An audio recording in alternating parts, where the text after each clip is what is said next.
आ जाएं। मैं लाइव आ चुकी हूँ। सबको गुड मॉर्निंग। बिहार स्पेशल की क्लास है आपकी, हिस्ट्री की स्पेशल, हिस्ट्री ऑफ बिहार।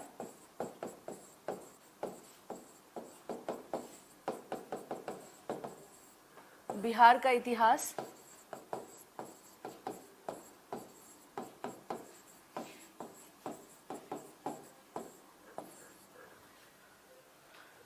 हाँ जी Keshav good morning, Mukesh good morning, सबको गुड मॉर्निंग। सभी लोग आ जाएं, क्लास का टाइमिंग हो चुका है। हाँ जी Gunjan good morning. Good morning Vishnu. Okay, सबको good morning.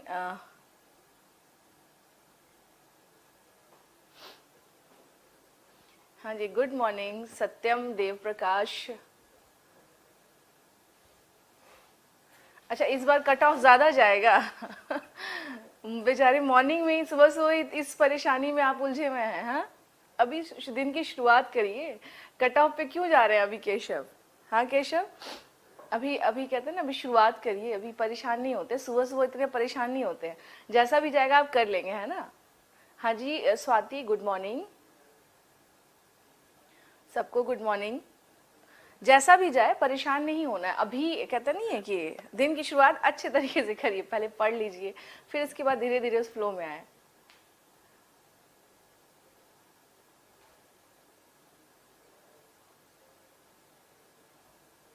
Good morning. Market में जॉब है ही नहीं।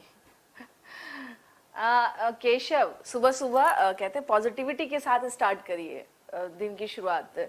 हाँ, इतने नेगेटिव नहीं होते हैं कि जॉब नहीं है। जो भी है आपको क्या करना है, अपने लिए रास्ते बनाने होंगे ना। हाँ जी गुड मॉर्निंग सिद्धार्थ। चलिए, कल जो था सबको गुड मॉर्निंग। कल का जो टॉपिक था, यानी कल मैंने आप लोगों को बिंबिसार तक करवा दिया था। हाँ गुड मॉर्निंग, सबको गुड मॉर्निंग। कुछ कह रहे हैं आप?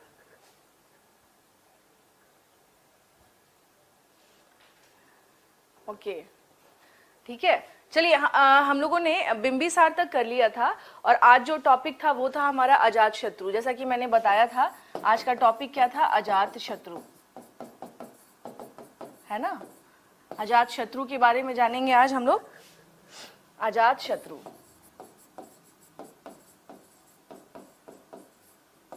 अजात शत्रु, ठीक है। ये अजात शत्रु की अगर हम लोग बात करें तो ये कौन था? ये बिंबिसार का पुत्र था। हाँ जी सिद्धार्थ गुड मॉर्निंग। अजात शत्रु की अगर हम बात करें तो यह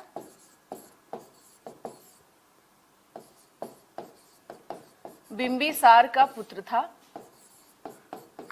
अब इसके बारे में जानेंगे किस प्रकार से मगध जो है इसके टाइम पर क्या होता है, सबसे ज्यादा स्ट्रांग होता है।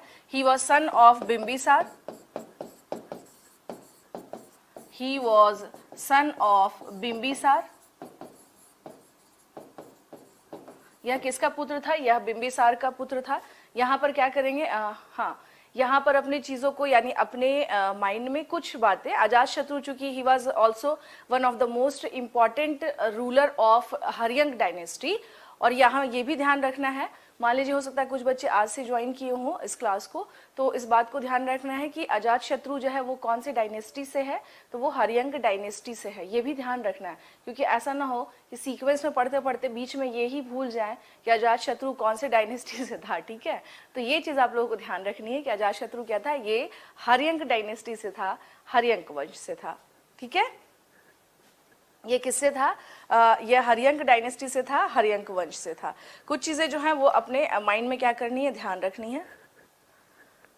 हाँ, इसका जो था टाइम पीरियड लिख लीजिएगा, 492 से लेकर के 460 ईसा पूर्व तक। ये किसका टाइम पीरियड है स्टूडेंट? ये है अजातशत्रु का टाइम पीरियड है। और ये कौन से वंश से है? हो सकता है कुछ बच्चे आज ज्वाइन किए हों तो मे बी उनको नहीं मालूम था या नहीं मालूम हो, तो ये हर्यंक वंश से ही संबंधित है। He was also the famous, ये भी क्या था, यह हर्यंक वंश का, हाँ, यह हर्यंक वंश का क्या था, प्रतापी राजा था। बहुत ही मतलब प्रभावशाली या बहुत ही प्रसिद्ध राजा, बहुत ही प्रतापी राजा। राजा था, it means he was one of the most powerful ruler of Haryanka dynasty. He was most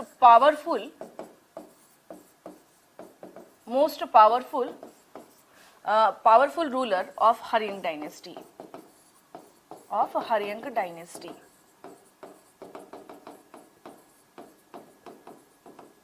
हरियंग dynasty. ठीक है.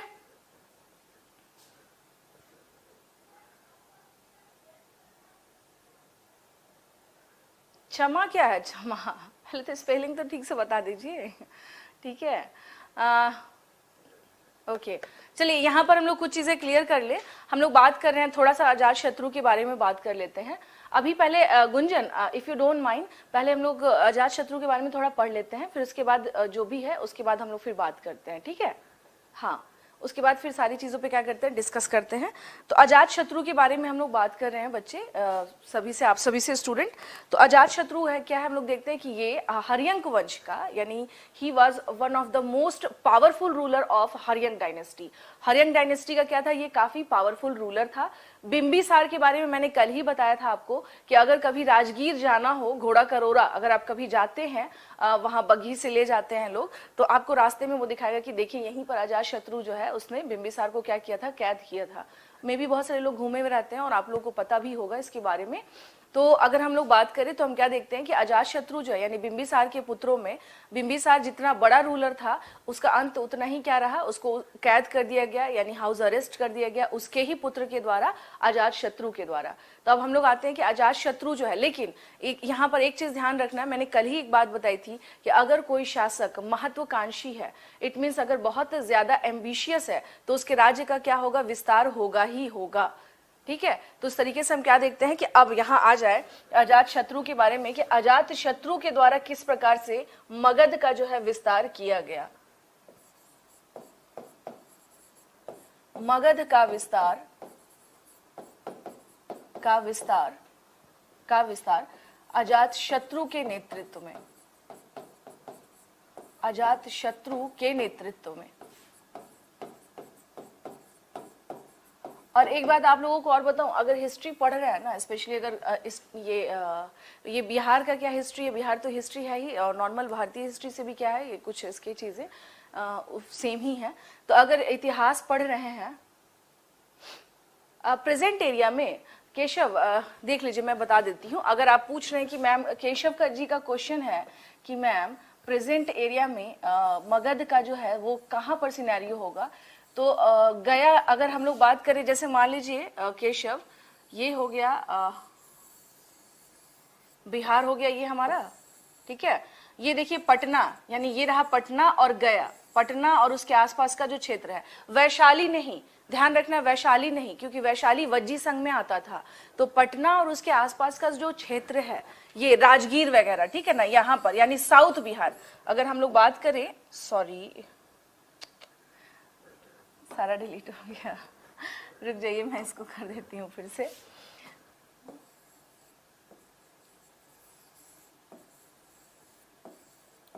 ये हो गया मगध. ठीक है.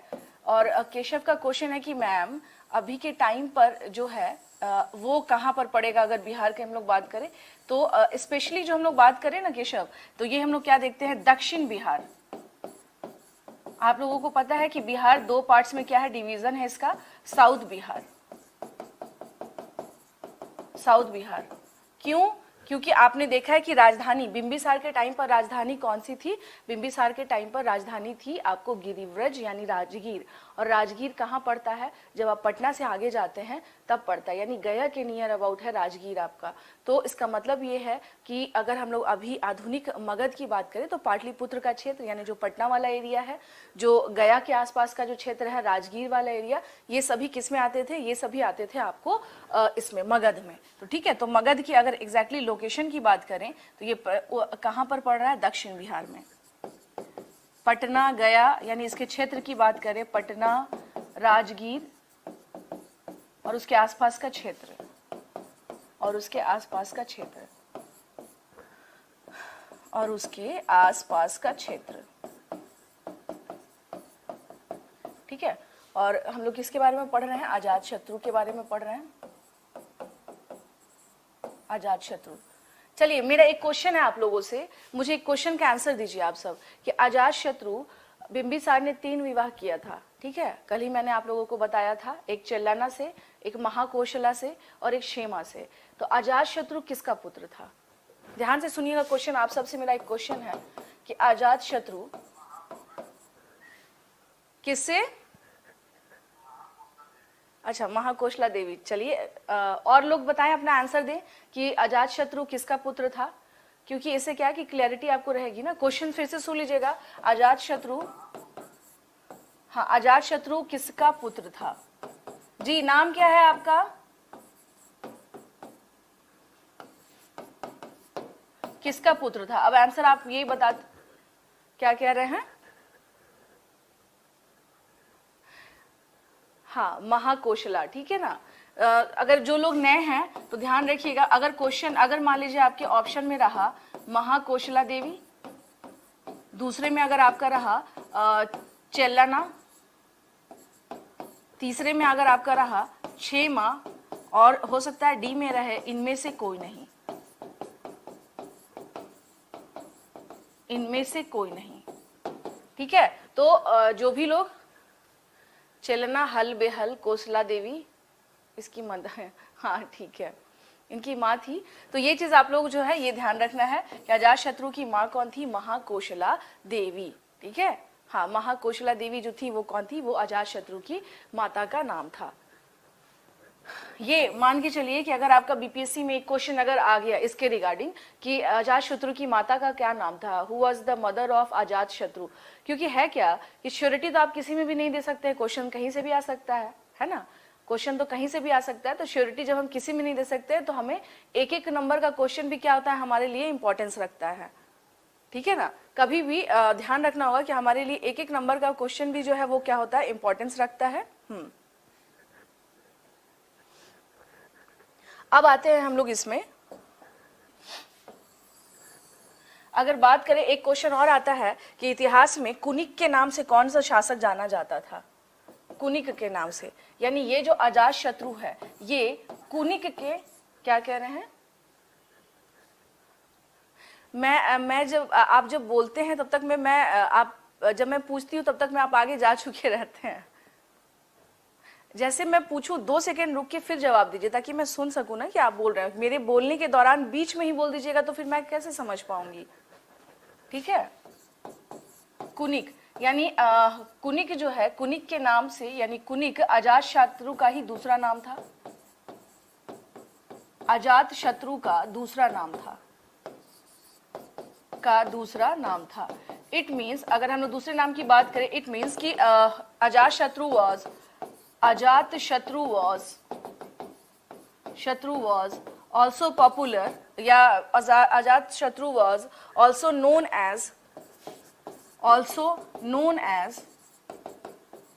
as कुनिक। और सेनिया के नाम से कौन जाना जाता था? हाँ जी, सेनिया के नाम से कौन जाना जाता था, बताइए? बिंबिसार, हाँ ठीक है। ये क्योंकि उसकी अपनी स्थायी सेना उसने रखी थी, इस वजह से उसे क्या कहा जाता था? उसे सेनिया भी कहा जाता था। बिल्कुल है क्या ना कि कुछ चीज़ों को ध्यान में रखते हुए आगे बढ़ना है क्या कि एंशिएंट का ये जो सेक्शन है ये थोड़ा टफ माना जाता है और अक्सर क्या होते हैं, भूल जाते हैं लोग, और एग्जाम में भी ये चीज़ आपको बहुत ज़्यादा परेशान करती हैं। तो हमें करना क्या है कि इस पर जितना ज़्यादा कमांड हम करेंगे उतना हमारे लिए क्या होगा, आगे के लिए बेहतर होगा, ठीक है? अब हम लोग बात कर रहे थे, मैं यहाँ आपको बता रही थी कि किस तरह से अजात शत्रु ने अपने साम्राज्य का विस्तार किया। अब जब बात करें कि साम्राज्य का विस्तार यानी मगध का उसने एक्सपेंशन किया, यहाँ पर एक चीज आपको बता दूं, मगध का एक्सपेंशन इन द सेंस कि देखिए ये रहा मगध, सॉरी मान लीजिए ये रहा मगध, ठीक है, मगध। तो इसमें हम क्या देखते हैं कि अब जो है इसका यानी कि अजात शत्रु के सामने चुनौती के रूप में कौन कौन से क्षेत्र थे? चुनौती के रूप में हम देखते हैं कि यहाँ पर इसके सामने यानी अजात शत्रु के सामने हम क्या देखते हैं कि वैशाली है। वैशाली इन द सेंस कि जिसको हम वज्जी संघ कहते हैं, वैशाली इन द सेंस कि जिसको हम वज्जी संघ कहते हैं, वज्जी संघ। तो जब अजातशत्रु आता है तो उसने क्या, हम देखते हैं कि उसने 2 लड़ाइयां लड़ी थी। ध्यान रखिएगा, अजातशत्रु के द्वारा 2 लड़ाइयां लड़ी गई। अब 2 लड़ाइयां कहां से लड़ी गई? एक तो उसने कौशल यानी प्रसेनजीत से उसने लड़ाई की। महाकोशला देवी के जो भाई थे प्रसेनजीत, उससे लड़ाई होती है किसकी? यहाँ पर एक स्टोरी है, स्टोरी मैं आप लोगों को बता देती हूँ कि महाकोशला की जब विवाह हुआ था बिंबिसार के साथ, तो ऐसा तो कुछ जगह आपको मिलेगा कि श्रृंगार करने के लिए उन्हें पूरा का पूरा बनारस दे दिया गया था, बट इट्स नॉट पॉसिबल कि ये सब बातें कहने में एक अतिशयोक्ति वाली बातें हैं कि फॉर मेकअप हमने क्या किया कि आपको दे दिया एक पूरा का पूरा एरिया या उसके मेंटेनेंस के लिए, तो ये सब अतिशयोक्ति वाली बातें हैं, ऐसा नहीं है। उस जमाने में इतनी भी चीजें नहीं थी इस तरह से। हाँ, ये हो सकता है कि जब आप कहते हैं ना कि अगर कोई लड़की, अगर हम विवाह करते हैं अपनी बेटी का या किसी का भी, तो एज अ गिफ्ट के तौर पर हम उसे कुछ ना कुछ देते हैं। तो प्रसेनजीत जो है उसने क्या किया था, उसने कौशल का जो क्षेत्र था वो दिया था। और कौशल कौन सा था? जो आधुनिक आज के समय का काशी है, काशी इन द सेंस बनारस है, वही उसने क्या किया था, उसे गिफ्ट के तौर पर दे दिया था। ठीक है, तो महाकोशला की जब जैसे ही बिंबिसार की मृत्यु होती है, तो बिंबिसार की मृत्यु के बाद हम क्या देखते हैं कि जस्ट उसके बाद महाकोशला जो है का उसके कुछ ही दिन के अंतराल में महाकोशला की भी मृत्यु हो जाती है। तो जब इनकी मृत्यु होती है तो जो क्षेत्र, अब इसको समझना होगा आपको कि यहाँ पे चल क्या रहा है, ठीक है ना, इसे समझना होगा। समझना इन द सेंस, इतिहास जो है ना वो कहानियों से क्या है, भरा पड़ा हुआ है। अलग अलग तरीके की क्या है उसमें कहानियां चलती हैं। जैसे अजातशत्रु के बारे में हम बात करें तो इसकी जो माता थी, माता का क्या नाम था, यानी मदर का। काशी से कैसे युद्ध हुआ हमें इसके बारे में देखना है। तो मदर का नाम था क्या, महाकोशला। महाकोशला मदर का नाम था, ठीक है ना। पर जैसे ही बिंबिसार की मृत्यु होती है, यानी कि बिंबिसार की मृत्यु के बाद, बिंबिसार की मृत्यु के बाद हम क्या देखते हैं, मृत्यु के पश्चात महाकोशला की भी क्या हो जाती है, मृत्यु हो जाती है। महाकोशला की मृत्यु हो जाती है, की मृत्यु हो जाती है, ठीक है। अब जब विवाह हुआ था, यानी कि महाकोशला का, आप इसको इस तरीके से समझ सकते हैं, इसको इस तरीके से समझ सकते हैं, महाकोशला यानी कि बिंबिसार, ये देख लीजिए, बिंबिसार का विवाह हम देखते हैं किससे हो रहा है, महाकोशला से, ठीक है। और विवाह में गिफ्ट के तौर पर, इसको आप गिफ्ट ही कह लीजिए, उपहार के तौर पर क्या मिला था इसे, काशी मिला था। किसे मिला था गिफ्ट, किसे मिला था, महाकोशला को। क्या मिला था, काशी, यानी कौशल का क्षेत्र, इसे ही हम लोग क्या कहते हैं, कौशल का क्षेत्र। गिफ्ट के तौर पर क्या मिला था इसे, कौशल का क्षेत्र। गिफ्ट के तौर पर कौशल का क्षेत्र मिला था, ठीक है। अब जब इसकी मृत्यु हो गई, यानी कि जब बिंबिसार की मृत्यु हुई तो महाकोशला की भी मृत्यु हो गई। अब जब महाकोशला की मृत्यु हो जाएगी तो फिर हुआ क्या कि प्रसेनजीत ने, यानी उसके भाई ने जो गिफ्ट दिया था वो गिफ्ट क्या कर लिया, वापस कर लिया। यही बना कारण युद्ध का, ठीक है ना। कौशल वापस लेना युद्ध का मुख्य कारण था। तो यहाँ पर अगर हम लोग बात करें कि अजातशत्रु का युद्ध हुआ था किससे, कौशल के साथ, कौशल नरेश प्रसेनजीत के साथ। तो इसका कारण क्या था, कारण इसका ये था कि प्रसेनजीत ने कौशल को वापस ले लिया था, ठीक है। यहाँ पर हम क्या देखेंगे, ये हो गया कौशल का क्षेत्र। और वापस किसने लिया इसे, वापस किसने ले लिया इसे, प्रसेनजीत ने। किसने ले लिया, प्रसेनजीत ने, प्रसेनजीत ने वापस किसने ले लिया, प्रसेनजीत ने, ठीक है ना। प्रसेनजीत कौन था, ये था कौशल नरेश, कौशल नरेश। और अगर हम लोग बात करें तो ये जो वापस लिया, यही क्या बना, युद्ध का कारण बना।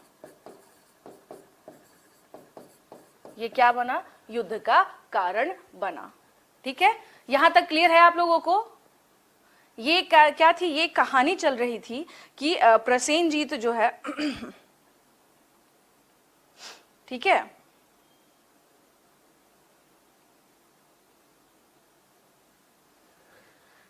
युद्ध का क्या बना, ये कारण बना। दो युद्ध यानी इसके बहुत, अजात शत्रु के रहते भर में दो युद्ध सबसे इंपॉर्टेंट था। ध्यान रखिएगा और अपने माइंड में फिक्स कर लीजिएगा। जो पहला युद्ध हम क्या देखते हैं उसका कब, डेट देखिए, इसके बारे में बता रहे, तिथि को लेकर के कोई बहुत ज्यादा हमारे पास साक्ष्य नहीं है, कोई ऐसा जिसको कह सकते हैं ठोस साक्ष्य नहीं है। बस हाँ ये पता है कि इस मामले में हम देखते हैं क्या कि इसका दो युद्ध इसने लड़ा था।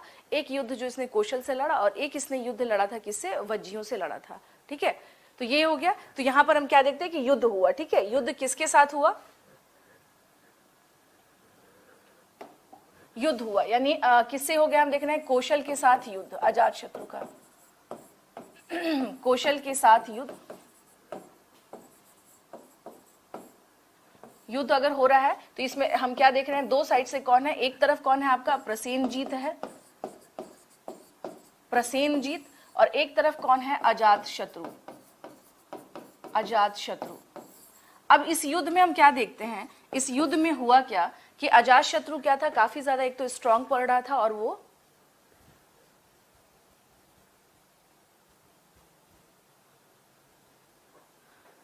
अच्छा नहीं, ऐसा नहीं है केशव, आप जो कह रहे हैं ना उसमें एक टर्मिनोलॉजी उसमें आया है श्रमण के बारे में कि श्रमण परंपरा क्या है। अगर ठीक से अच्छे से अगर भारतीय इतिहास पढ़ा जाए तो कहीं समस्या नहीं आएगी। एंड उपेंद्र सिंह की जो किताब आप कह रहे हैं वो उसके कंटेक्स्ट में ज्यादा बेहतर है, जो बच्चे रिसर्च कर रहे हो स्पेशली हिस्ट्री के बारे में। ठीक है केशव, अगर इफ यू आर स्कॉलर, अगर आप स्कॉलर हैं, आप रिसर्च कर रहे हैं हिस्ट्री में, then Upendra Singh is very good book, I must say, but if you are aspirant of UPSC and BPSC, then आपके लिए वो थोड़ी सी टफ पड़ जाती है वो बुक। तो टर्मिनोलॉजी की बात करें तो अगर अच्छे से पढ़ेंगे तो कोई बहुत समस्या नहीं है, कोई भी चीजें उसमें बहुत ज्यादा टफ नहीं था। लाइक मैंने देखा श्रमण ट्रेडिशन पूछा जा रहा है, बहुत सारी चीजें हैं, प्रज्ञा पारमिता, ये सब तो क्या, ये तो बुद्ध से रिलेटेड सारी चीजें, अगर ढंग से पढ़े तो कोई समस्या नहीं है केशव। बस ये ना पढ़ते नहीं है ना ढंग से, लास्ट में एग्जाम में जाके परेशान होते कि यहाँ से क्वेश्चन आया वहां से क्वेश्चन आया। ठीक है, प्रसेनजीत और अजात शत्रु के बारे में हम लोग बात कर रहे हैं। तो यहाँ पर हम क्या देखते हैं, यहाँ पर क्या हो गया कि अजात शत्रु जो था वो लीड करने लगा, यानी अजात शत्रु, प्रसेनजीत की स्थिति इसमें क्या हो गई, खराब हो गई इस युद्ध में। प्रसेनजीत की स्थिति क्या हो गई इसमें, कमजोर हो गई इस युद्ध में, की स्थिति इस युद्ध में कमजोर हो गई, कई जगह लिखा रहता है कि प्रसेनजीत के साथ अजात शत्रु का दो युद्ध हुआ था। हाँ बता रही हूँ, मैं भी बता रही हूँ। कई जगह लिखा होता है कि युद्ध जीतने के बाद, यानी कि कई जगह इसमें आप अगर आप पढ़ेंगे कि प्रसेनजीत के साथ अजात शत्रु की 2 बार युद्ध हुई है। ठीक है, तो वहां पर हमें नहीं जाना, ये देखना है कि इसमें हारा कौन था। तो इस युद्ध में अजात शत्रु ही क्या रहा, इसमें विजयी रहा। इस युद्ध में एक संधि, विजयी क्या, जब अगर किसी युद्ध में संधि हो जाए ना तो इसका मतलब समझिए कि युद्ध जो है बहुत निर्णायक नहीं रहा और सामने वाला पक्ष जो है उसने तुरंत क्या किया है, सरेंडर कर दिया है। ठीक है, तो इस युद्ध को संधि के द्वारा समाप्त की गई, संधि के द्वारा समाप्त की गई। इंग्लिश मीडियम वाले संधि को ट्रीटी बोलते हैं, के द्वारा समाप्त की गई, समाप्त की गई। It means this war was finished with treaty, this war was, यहां दिख तो रहा है ना, this war was finished with the treaty। एक संधि के साथ क्या हुआ, ये युद्ध समाप्त हुआ। और इस संधि के तहत किया क्या गया था, तो देखिए ये जो संधि की गई, संधि में हुआ क्या था, यानी इसका परिणाम अगर हम लोग देखें इस संधि का, तो इसमें क्या था, कौशल का क्षेत्र किसे मिल गया, अजात शत्रु को, यानी कि अजात शत्रु को कौशल का क्षेत्र वापस मिल गया, अजात शत्रु को कौशल का क्षेत्र वापस मिल गया, कौशल का क्षेत्र वापस मिल गया। और प्रसेनजीत ने यहां पर क्या किया, हाँ जो आप पूछ रहे हैं ना कि मैम यहां पर शादी भी किया था, ये यही है ना कि मैम इसने क्या किया था, इसने शादी भी किया था। तो प्रसेनजीत ने अपनी पुत्री वजीरा इसमें लिखा रहता है कई जगह, प्रसेनजीत ने अपनी पुत्री वाजीरा का विवाह करवाया। किससे? अजातशत्रु से। वाजीरा का विवाह किससे करवाया? अजातशत्रु से। ठीक है,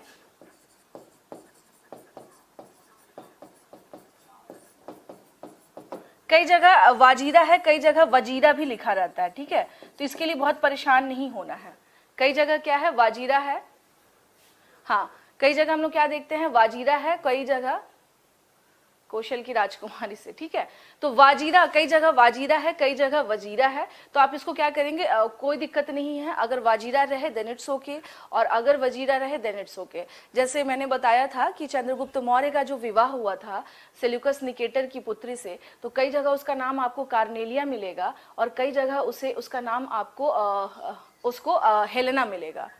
ठीक है, तो कार्नेलिया और हेलेना मिलेगा, तो पता रहना चाहिए। उसी तरह से अगर यहाँ स्लाइटली डिफरेंस अगर है, Satyam, yes this is exactly political marriage. इसको पॉलिटिकल मैरिज और स्पेशली इसको कहते हैं कि ये मजबूरी में किया गया पॉलिटिकल मैरिज था सत्यम। यहाँ पर साम्राज्य विस्तार नहीं, ये सरेंडर के दौरान किया जाने वाला जो पॉलिटिकल मैरिज होता है कि यस मैं सरेंडर कर रहा हूँ, बट इसके साथ एक ये भी है कि आप ऐसा करें कि विवाह कर लें, इससे हमारे संबंध भी बने रहेंगे और कहीं ना कहीं से हमारी स्थिति भी जो है, स्टेटस हमारा सोसाइटी में नहीं गिरेगा। ठीक है,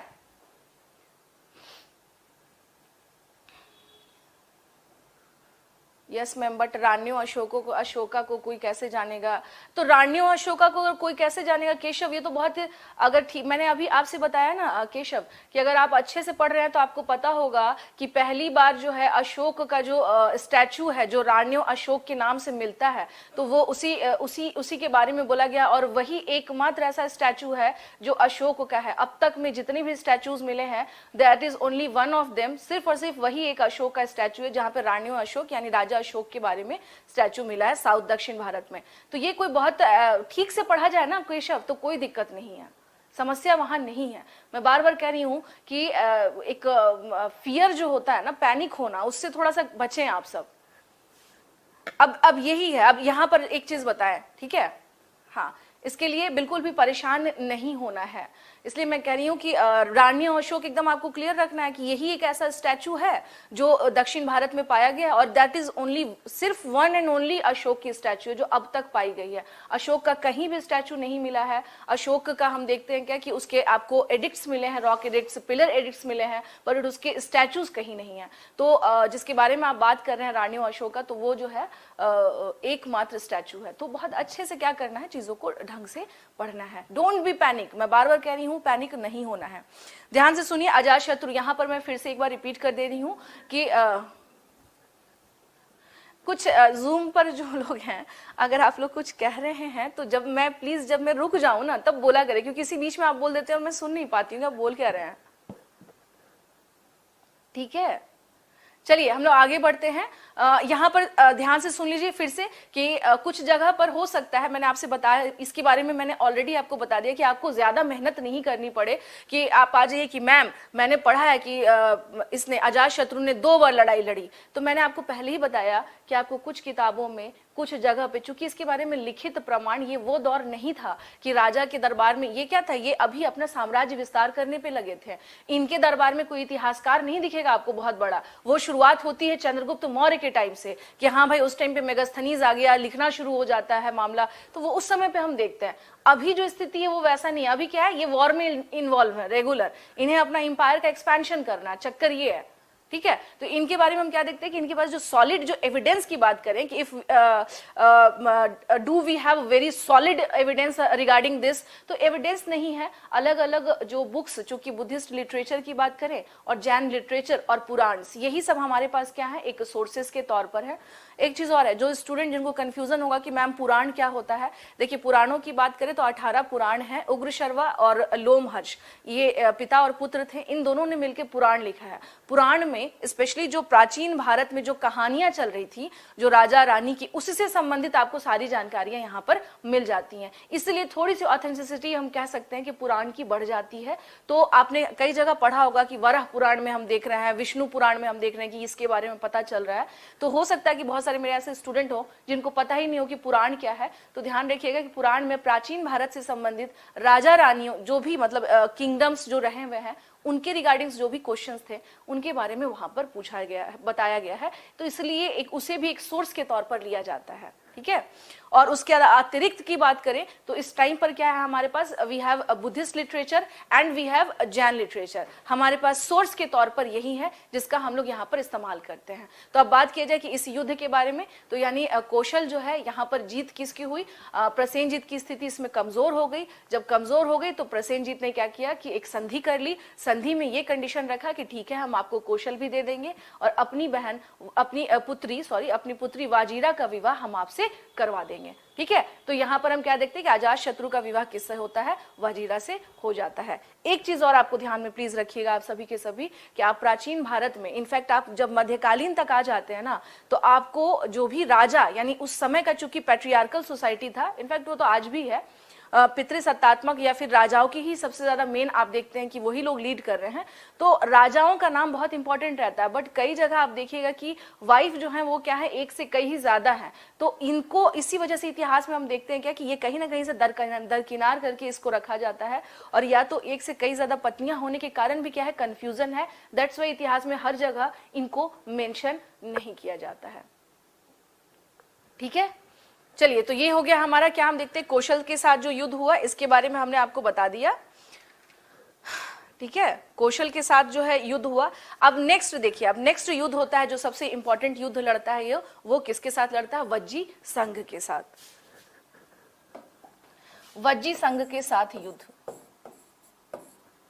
वज्जी संघ के साथ युद्ध।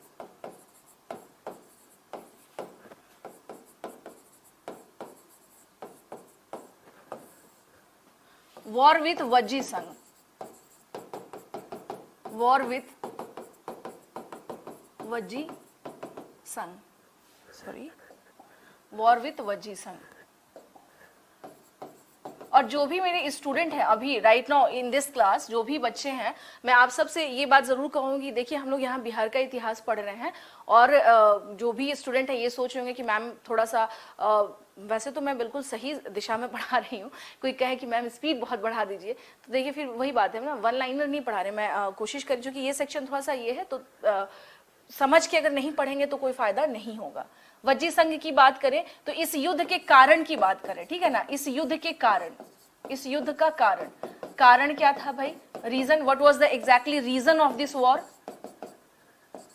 Reason of this war, reason of this war.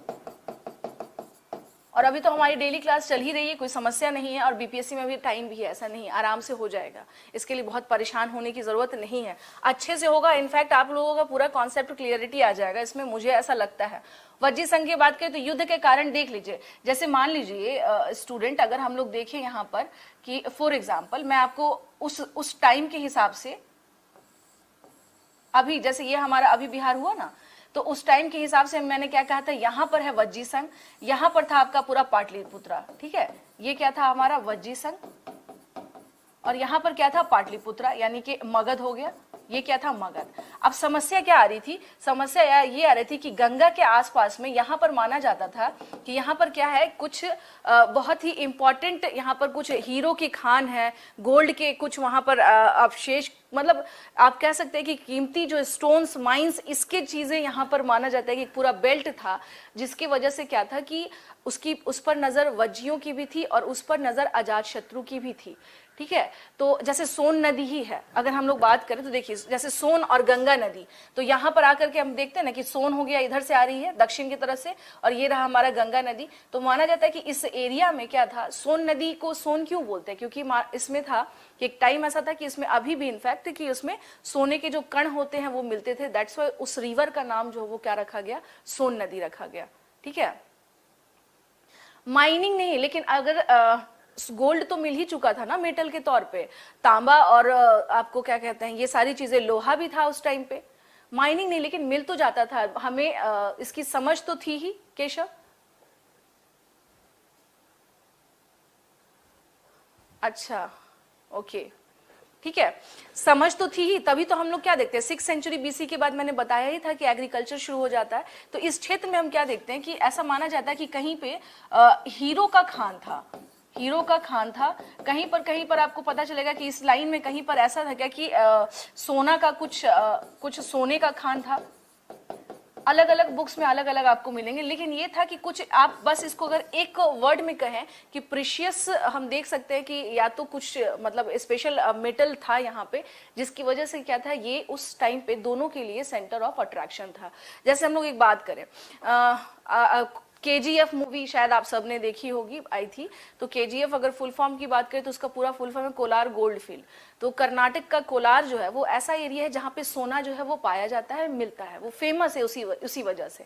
तो उस टाइम पे, यानी अभी, इनफैक्ट अभी भी, तो अगर हम लोग बात करें ये वाला जो क्षेत्र था, तो इस वाले क्षेत्र में हम क्या देखते हैं कि यहाँ पर सोने की उपलब्धता थी या हीरो की उपलब्धता थी, दोनों में या है। श्योरिटी किसी के बारे में नहीं है, क्योंकि एकदम बिल्कुल ठोस evidence we don't have solid evidence about this कि हाँ यहाँ पर क्या था, लेकिन कुछ ऐसा इंपॉर्टेंट धातु वहां पर था जिसकी वजह से ये दोनों के लिए सेंटर ऑफ अट्रैक्शन बना हुआ था। ठीक है, और दूसरा कारण ये माना जाता है कि दिस इज फर्स्ट रीजन। ये क्या था, ये हो गया first reason. First in the sense कि ये पहला कारण हो गया, पहला कारण। दूसरा कारण की अगर हम लोग बात करें कि दूसरा कारण क्या था भाई, तो दूसरा कारण था चेलना, बिंबिसार की जो पत्नी थी चेलना, उससे 2 पुत्र हुए थे। उसका नाम था हल और बेहल। चेलना से जो बच्चे हुए थे, चेलना के जो बच्चे थे उनका नाम क्या था, हल और बेहल। हल और बेहल, ठीक है। और इसके नाना कौन हुए, इसके नाना हो गए चेटक। नाना कौन हो गए, चेटक, ठीक है, चेटक। अब यहां पर क्या स्थिति क्या थी भाई, कि क्या रीजन क्या रहा, इस इनके झगड़ा करने का जो कारण था वो रहा क्या, या क्या चक्कर था। तो एक बहुत ही इंपॉर्टेंट, एक बहुत ही कीमती हाथी था, ठीक है ना, एक बहुत ही कीमती हाथी था जो इन लोगों के पास था, हल और बेहल के पास था। और इनके पास ये भी है कि इनके पास मोती की माला की एक बहुत ही कीमती मोती के क्या कह सकते हैं माला वगैरह जो था वो भी इनके पास था, हल और बेहल के पास। तो अजात शत्रु की नजर इस पर थी, और स्पेशली वो जो हाथू जिसके बारे में मैं बता रही हूँ कि वो हाथी भी क्या किया गया था, दिया गया था, उसका नाम था सेनाग। हल बेहल के पास क्या था, एक कीमती हाथी था,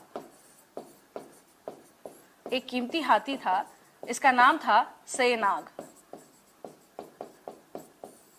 इसका नाम क्या था, सेनाग। अजातशत्रु ने कई बार बोला भी कि आप क्या करो, मुझे वो दे दो, हाथी सेनाग को दे दो, तो इन लोगों ने देने से इनकार कर दिया। फिर अजातशत्रु ने कहा, क्योंकि हल बेहल के पास ही बहुत सारी ऐसी कीमती चीजें थी जो अजातशत्रु चाहता था कि हम उससे ले लें।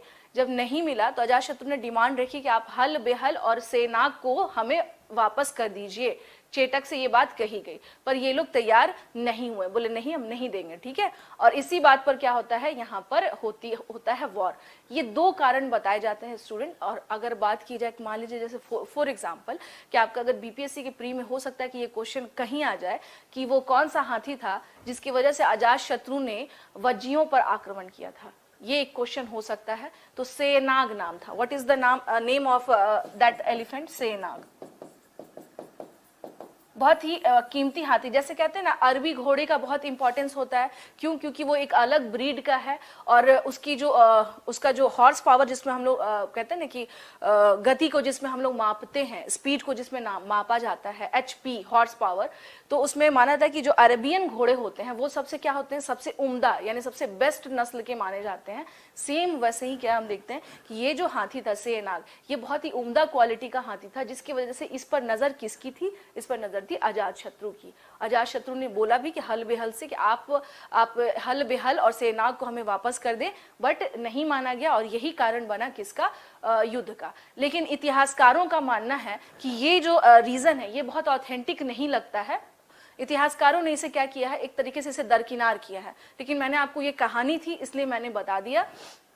उनका मानना है कि यही रीजन मेन रहा होगा कि एक कोई सोने की खदान होगी या फिर कोई हीरे का ये बेल्ट होगा यहाँ पर, जिसकी वजह से वज्जियों और मगध के बीच में वॉर हुआ होगा।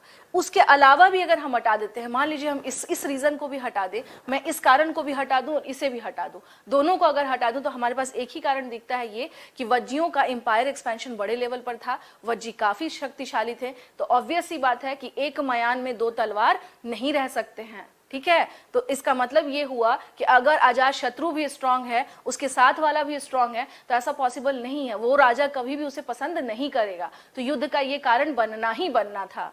क्लियर है ये? ठीक है। तो ये भी एक कारण है जो कहते हैं ना कि शक्ति यानी डिस्प्यूट ऑफ पावर जो है वो तो होगा ही होगा। अगर आपको लगे, मान लीजिए कल को ईश्वर करे कि आप सभी के सभी कहाँ तक जाएं, मेंस लिखें और इतिहास में अगर इस तरह के क्वेश्चन आए तो आप जरूर बता सकते हैं कि हम ये दो कारण तो देखते हैं। इसके अलावा जो एक सबसे इंपॉर्टेंट कारण वो ये है कि शक्तियों यानी कि जो कॉन्फ्लिक्ट ऑफ पावर होता है, बेसिकली शक्ति को जो लेकर के विवाद होता है, ये वो भी विवाद में से एक था। ठीक है, चलिए यहां तक आगे। इंग्लिश मीडियम वाले बच्चे प्लीज सुन लीजिएगा कि the reason behind with Vajji Sangh या वज्जी काउंसिल के साथ जो रीजन रहा वॉर का, the first one is that कि there is a precious mine belt it means there is a precious gold belt in near about Ganga and Son river. The second reason is precious elephant, his name was Senyag. इसका नाम था, क्या नाम था? सेनाग नाम था। His name was it name was Senag, इसका नाम था Senag. And Ajatashatru demand to give Senag to him but Chetak denied and after that brother ही थे ना, हाँ बिल्कुल, दोनों इसको हम लोग इंग्लिश में कहेंगे स्टेप ब्रदर, ठीक है ना। इसको हम लोग क्या कहेंगे? स्टेप ब्रदर बोलेंगे सत्यम, क्योंकि उसकी ही जो दूसरी माता हुई यानी जो उसकी सौतेली माता हुई, जिसको इंग्लिश में स्टेप मदर बोलते हैं, उन्हीं के वो दोनों बच्चे थे। हाँ, सेनाग। तो okay, this is the reason behind the war. Clear है? चलिए हम लोग नेक्स्ट आते हैं इसमें अब कि अब जो वज्जियों के साथ यानी इस युद्ध का परिणाम क्या रहा। यहाँ पर एक दो क्वेश्चन आपके बीपीएससी में आ चुके हैं इस युद्ध में, यानी वज्जियों के साथ war with Vajji, war with Vajjis. Vajji के साथ जब युद्ध हुआ तो हम क्या देखते हैं कि इस युद्ध में इस वॉर में क्या हम देखते हैं, एक था रथ मूसल। Two types of new weapons where used in this war. इस वॉर में दो प्रकार के नए अस्त्र शस्त्रों का इस्तेमाल किया गया था। यहां पर हम लिख सकते हैं इस युद्ध में अजात शत्रु के द्वारा दो प्रकार के नए शस्त्रों का इस्तेमाल किया गया था। इट मीन्स किया गया था। It means in this war, two new weapons were used. इस युद्ध में हम क्या देखते हैं? दो नए प्रकार के इस्तेमाल किए गए थे हथियार। वो कौन से थे? एक तो हो गया हमारा महाशील कंटक।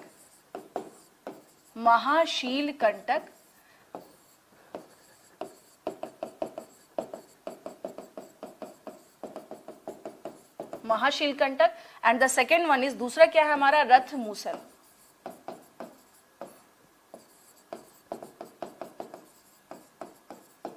मूसल। ठीक है, तो दो प्रकार के नए हम क्या देखते हैं यहाँ पर वेपन्स जो हैं इस्तेमाल किए गए थे। किसके द्वारा किए गए थे?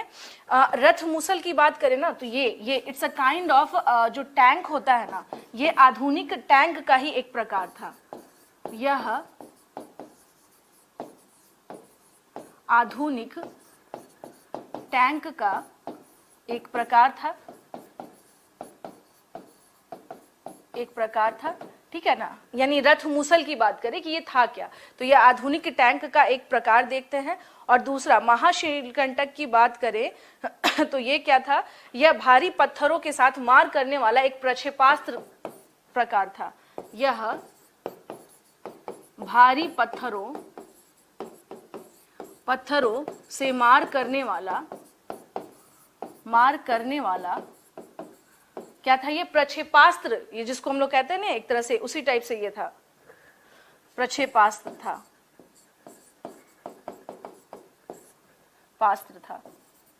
ठीक है।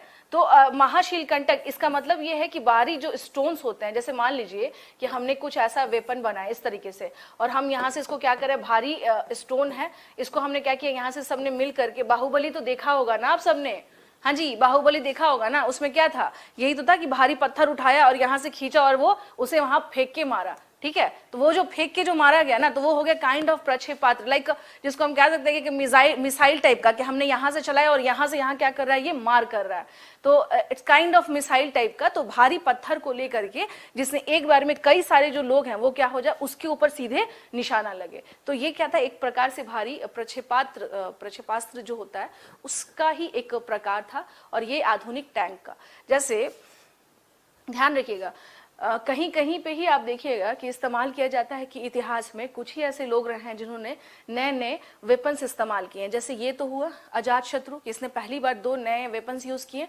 आपने मेडिवल में आप पढ़िएगा कि बाबर जब आता है तो अपने साथ तोप लेकर आता है, कैनन लेकर आता है, और तोप से वो क्या करता है, वहां पर अटैक करता है। तो इस तरह से हम क्या देखते हैं कि कुछ चीजें जो है नई नई चीजें आती हैं। इनफैक्ट जब मोहम्मद गौरी आता है वहां से, तो हम लोग क्या देखते हैं कि उस टाइम पर वो लोग घोड़े लेकर के आते हैं, घोड़े के साथ वॉर करते हैं। और एक चीज ध्यान रखिएगा, इस टाइम पे जितने भी युद्ध हो रहे हैं ना, अजात शत्रु क्यों हाथी को देखकर लालच में आ गया, क्योंकि ये सब जब युद्ध चल रहे थे तो इस टाइम पर हाथियों का बहुत ज्यादा क्या था, हाँ इस टाइम पर हाथियों का क्या था, बहुत ज्यादा इंपॉर्टेंस था। ये चीज ध्यान रखिएगा, ये जो भी युद्ध चल रहे हैं इस समय, अगर आप सोच रहे होंगे ना कि हाथी को देखकर क्यों इतना परेशान हो गया था अजातशत्रु, क्यों डिमांड करने लगा, तो सेम वही है कि उस टाइम पर हाथियों का दबदबा था, युद्ध में सबसे ज्यादा हाथियों का इस्तेमाल होता था, ठीक है। लेकिन आप देखते हैं ना, जब मेडिवल में लोग बात करते हैं कि मोहम्मद गौरी जब आता है, तो जब युद्ध हो रहा होता है पृथ्वीराज चौहान के साथ, जब वॉर में, तो मोहम्मद गौरी के जो भारी भरकम जो इसके तेज तरार घोड़े थे, और उधर से पृथ्वीराज के जो हाथी चल रहे थे, तो हाथी और घोड़े का भी एक बहुत बड़ा कारण था उस युद्ध में हारना। तराइन का वार हारने का एक बहुत बड़ा कारण था कि मोहम्मद गौरी ने अपने साथ वो क्या लेकर आया था, तेज तरार घोड़ों को लेकर आया था, और यहाँ से ये लोग क्या कर रहे थे, हाथियों का इस्तेमाल कर रहे थे। तो यानी हम देखते हैं भारतीय इतिहास में हाथियों का एक लंबे समय तक क्या देखते हैं, युद्ध में इस्तेमाल हुआ है। क्लियर है। तो इस प्रकार से हम देखते हैं क्या कि 2 तरीके का, ये क्वेश्चन आप लोगों का स्टूडेंट आ भी चुका है बीपीएससी के कंटेक्स्ट में कि व्हाट इज रथ मूसल जो है, या फिर क्वेश्चन आपका ये भी हो सकता है कि अजात शत्रु के द्वारा युद्ध में कौन सा ऐसा वेपन जो है 2 नए प्रकार के, या हो सकता है कि इनमें से कौन सा ऐसा अस्त्र शस्त्र था जो पहली बार लार्ज रोलिंग, मैं बोल तो नहीं कि ये सब के सब उसी तरीके से है, इसको हम कह सकते हैं क्या कि इस्तेमाल ये इसी प्रकार से होते थे। महाकंटक नहीं केशव, इट इज महाशीलकंटक, ठीक है, ओके। तो हम क्या देखते हैं, देखिए बीच बीच में ना मैं आपको और भी हिस्ट्री की चीजों से बताते चलती हूँ, ताकि आपको क्या रहे, चीजें ध्यान में रहे कि अच्छा इस तरीके से भी था, है ना। इतिहास में अगर बाबर अपने साथ तोप नहीं लेकर आता तो इतना आसान नहीं था कि यहाँ पर आप कब्जा कर लेते हैं या फिर यहाँ पर एक नए साम्राज्य की स्थापना होती। चूंकि तोप जो है वो हम लोगों के लिए न्यू हो गई और वहां उनके लिए क्या थी, वो प्रचलन में थी। सेम इसके बाद बात करें तो अगर ये जो है अजात शत्रु, ये अगर जाते हैं वज्जियों पर अटैक करता है तो वज्जियों को पता ही नहीं है कि रथ महाशीलकंटक और रथ मूसल जाना जैसा, यानी एक टाइम में नॉर्थ इंडिया में भी हाथी था। कृष्णदेव राय के काल में शुरू हो गया था। अश्विनी, शुरू हो जाना और उसका बड़े पैमाने पर इस्तेमाल करना, दोनों में फर्क है ना।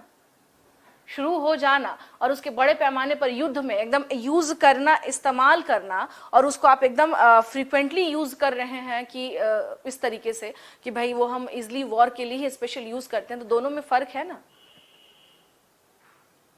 ठीक है। कृष्णदेव राय आप जो कह रहे हैं कि ठीक है मैम राक्षसी तंगड़ी है, या हो सकता है आप बात करेंगे कि विजयनगर में तालीकोटा का युद्ध होता है तो हम देख, बट वहां पर उस तरीके से इस्तेमाल नहीं हो रहा जिस तरह से बाबर ने इस्तेमाल किया था उसका, ठीक है। तो दोनों टेक्निक्स में फर्क था। और उस टाइम पर जो अगर हम लोग बात करें मिडिल ईस्ट में बहुत ज़्यादा टेक्निक्स क्या थे, ऊपर थे टेक्निक्स के मामले में, वो लोग क्या थे, काफ़ी ज़्यादा हाई थे इस मामले में।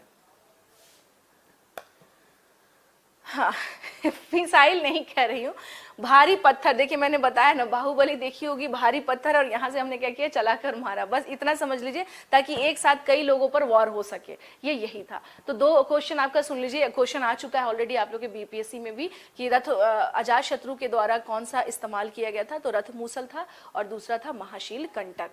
ठीक है, तो लिख लीजिएगा, काइंड ऑफ टैंक इसको हम लोग कहते हैं। हाँ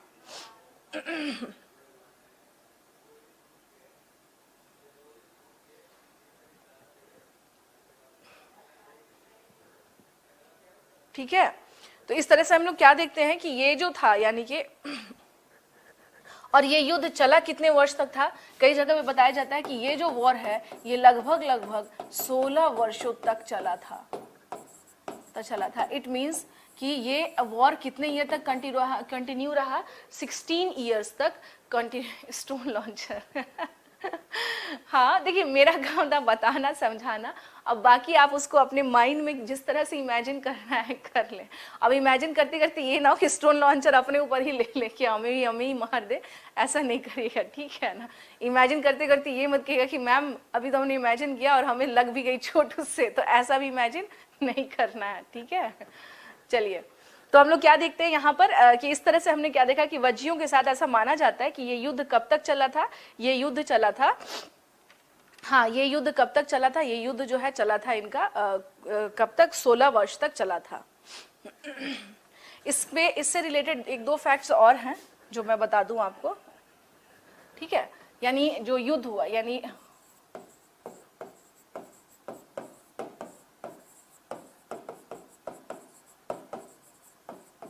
कूटनीतिज्ञ समझते हैं आप लोग, what do you mean by कूटनीतिज्ञ, मुझे जरा बताएंगे आप सब, कूटनीतिज्ञ का मतलब क्या होता है, बताइए, कूटनीतिज्ञ का मतलब क्या होता है।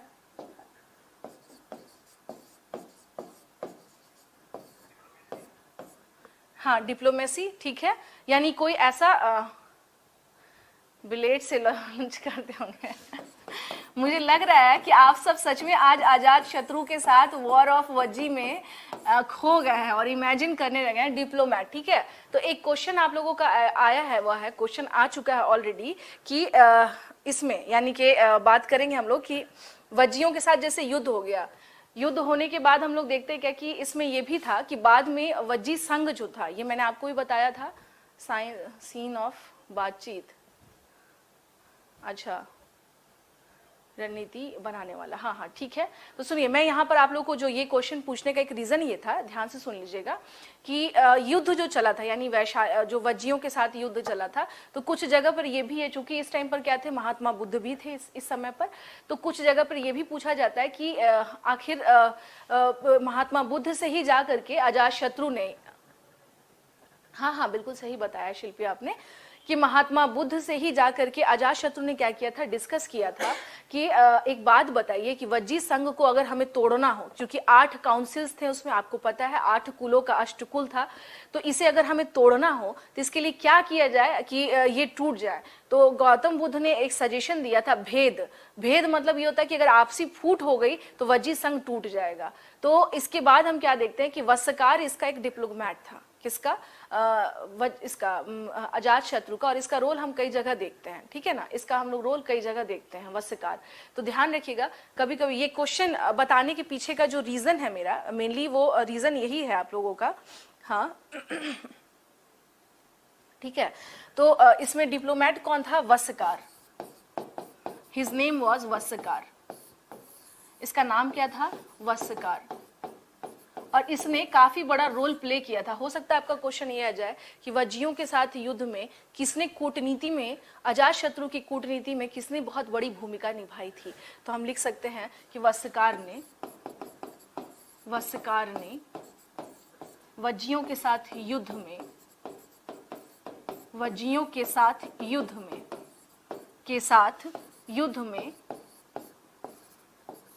में कूटनीति में अपनी बड़ी भूमिका निभाई थी, कूटनीति में बड़ी भूमिका निभाई थी, बड़ी भूमिका निभाई थी, निभाई थी। ठीक है ना। तो ये ध्यान रखिएगा कि अगर पूछ दिया जाए कि वज्जियों में, चूंकि मैंने अभी फिर से बताया कि वज्जियों की फूट पड़ने का एक बहुत बड़ा कारण क्या था कि वस्त्रकार ने, ऐसा कुछ सोर्सेज के अकॉर्डिंग है कि वस्त्रकार ने क्या किया था, सब में फूट डलवा दिया और बाद में जो इनकी यूनिटी थी, जैसे मान लीजिए ये 8 कुलों का था ना, कितने हो गए, 3 4 5 6 7, मान लीजिए ये हो गया वज्जी, सॉरी ये हो गया वज्जी, ये हो गया वज्जी, और इसमें इन्होंने क्या किया, फूट डलवा दिया। जब फूट डलवा दिया तो ये अलग, ये अलग, ये अलग, ये अलग, तो इस तरह से क्या हो गया, ये सभी के सभी धीरे धीरे अलग होते चले गए और वज्जी जो थे वो कमजोर हो गए। तो भेद जो है, अगर कभी क्वेश्चन कभी आ जाए आपका क्वेश्चन, इसके लिए आप प्रिपेयर रहिएगा कि अजातशत्रु ने राय लिया था गौतम बुद्ध से, और गौतम बुद्ध ने यही राय दिया था कि वज्जियों को अगर तोड़ना है तो एक ही उपाय है। डिप्लोमैट अभी बताया तो मनीषा मैंने, डिप्लोमैट मतलब होता है, इसका मंत्री भी था और इससे अजातशत्रु सलाह मशवरा करता था, और इस तरह की कोई भी डिसीजंस जो होते हैं ना, जैसे अगर हम लोग बात करते हैं ना कि जो सिक्योरिटी यानी कि इस तरह के जो मुद्दे होते हैं जिसमें कि बहुत इंपॉर्टेंट जो होता है कि आपको राय दे, तो ये उसमें से एक था वस्त्रकार, जिससे कि अजातशत्रु राय लेता था। तो वस्त्रकार ने एक बड़ी भूमिका निभाई थी वज्जियों के साथ युद्ध में, ये ध्यान रखिएगा। एक क्वेश्चन और यहाँ पर है कि इस युद्ध में मक्खली पुत्र गोशाल जो थे उनकी मृत्यु हो गई थी। अभी मैं बता दूंगी वो कौन थे। इस युद्ध में हम लोग क्या देखते हैं, इस युद्ध में एक चीज और हुई थी कि वो मक्खली गोशाल की मृत्यु हो गई थी। इस युद्ध में मक्खली गोशाल, अब पूछिएगा मक्खली गोशाल की मृत्यु हो गई थी, क्योंकि देखिए बहुत ज्यादा लिखित एविडेंसेस नहीं है, यानी Makkhali Goshal was died in this war, Makkhali Goshal was died in this war, इस युद्ध में मक्खली गोशाल क्या हुई थी, इनकी मृत्यु हो गई थी। अब मक्खली गोशाल कौन थे, हो सकता है एक क्वेश्चन आपको यहां से आ जाए कि मक्खली गोशाल कौन से संप्रदाय से संबंधित थे, तो ये आजीवक संप्रदाय के ही मेन थे, आजीवक संप्रदाय, आजीवक संप्रदाय से संबंधित थे। ठीक है, आजीवक संप्रदाय से संबंधित थे।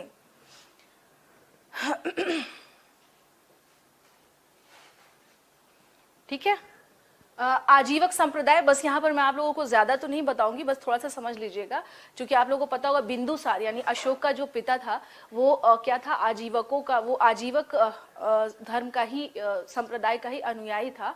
तो आजीवक बेसिकली थे कौन, देखिए आजीवकों का मानना ये था कि हम दुनिया में जो भी करते हैं, यानी जो भी चीजें करते हैं, जैसे मान लीजिए आप ही हैं, चाणक्य जैसे दिमाग का इस्तेमाल, हाँ बिल्कुल सही कहा देवकर प्रकाश आपने। वस्त्रकार मनीला नाम है ना आपका, ओके, वस्त्रकार मैंने बता दिया है मनीला, हाँ। तो उसका मंत्री हुआ, अजातशत्रु का मंत्री हुआ, उसका कूटनीतिज्ञ हुआ, यानी युद्ध में बड़ा रोल जो प्ले करते हैं वो था। ठीक है, तो यहाँ पर हम क्या देखते हैं कि आजीवक के बारे में अगर हम लोग बात करें तो यहाँ पर हाँ गोशाल लोग तब भी थे, क्यों, क्योंकि ध्यान रखना है कि इस टाइम पर हम लोग क्या देख रहे हैं कि बहुत सारे धर्म जो है, नए नए धर्म जो है वो इमर्ज्ड होने शुरू हो चुके थे। ठीक है, और इनका जो एक मेन, जो इनका अगर क्राइटेरिया, इनका जो मेन थ्योरी है, वो थ्योरी ये है कि दुनिया में जो भी चीजें हैं वो क्या है, पहले से ही प्री डिसाइडेड है, यानी नियतिवाद में ये लोग विश्वास करते थे। ये एक तरह का दर्शन है। आजीवकों की अगर बात करें, इनका ये कहना था कि अगर आप दुनिया में कुछ गलत करते हैं या अच्छा करते हैं, ये जो है आप अपने से नहीं कर रहे हैं, ये पहले से निर्धारित है, it was pre decided, that's why it was happens, ये प्री डिसाइडेड रहा हुआ है, तभी ये घटना घट पाई है। तो आजीवकों का मानना ही ये था कि ये लोग नियति में विश्वास करते थे। जैसे कई बार देख लीजिएगा, कुछ बच्चे एग्जाम देते हैं तो एग्जाम में अगर खराब परफॉर्मेंस करके आएंगे तो कई बार ना वो अपने ऊपर ब्लेम लेते हैं ना वो इस पे, और फिर वो कहते हैं ना जो किस्मत में लिखा होता है वही होता है, कहते हैं ना कभी कभी। तो जो किस्मत वाली बात जो हो जाती है ना, हाँ, तो जो किस्मत वाली बात जो लोग करते हैं ना, तो किस्मत का मतलब ही क्या हो जाता है कि जो पहले से नसीब में तय है, तो यानी वो एक तरह से क्या है, आजीवक है। ठीक है, बस मैंने ये समझा दिया आपको कि ये आजीवक का मतलब यही होता है। ठीक है ना, जो नियतिवाद को जो मानते हो। ओके, तो इस वाले युद्ध में हम क्या देखते हैं, वासकार जो था ये कौन था, ये इसका यानी कि किसका था, कूटनीतिज्ञ था, ये अजातशत्रु का कूटनीतिज्ञ था। और इसमें हम क्या देखते हैं कि इस युद्ध में मक्खली गोशाल की मृत्यु हो जाती है। क्वेश्चन अगर आपका ये रहा कि मक्खली गोशाल किससे थे, तो मक्खली गोशाल आजीवक संप्रदाय से संबंधित थे। ठीक है, आजीवक संप्रदाय से संबंधित थे। ये चीज आपको क्या करना है, ध्यान रखना है। अब बस यहाँ पर देखिए दो जो था, अगर हम लोग बात करें कि दो हम लोग क्या देख रहे हैं कि ऑलरेडी वज्जी और उसके अलावा इनका जो सबसे बड़ा दुश्मन था जैसे वज्जी हो गए और कौशल, ये दोनों किसके पास आ चुके हैं, अजातशत्रु के पास। एक रह गया आपका जो था लास्ट, वो था अवंती। अवंती के साथ हम क्या देखते हैं, हमेशा संघर्ष की स्थिति बनी रही, हमेशा संघर्ष की स्थिति बनी रही। अवंती के साथ संघर्ष की स्थिति बनी रही, स्थिति बनी रही। ठीक है ना, संघर्ष की स्थिति बनी रही किसके साथ, तो यहाँ पर इसके वजह से अगर आपका क्वेश्चन आ जाए कि अजातशत्रु ने फिर क्या किया था, इसी कारण से, यानी हम लोग बात करें तो अजातशत्रु ने क्या किया था, इसी कारण से इसने दुर्गीकरण करवाया था। ठीक है ना, इसने राजगृह का संघर्ष चलता रहा, इसके कारण ही अजातशत्रु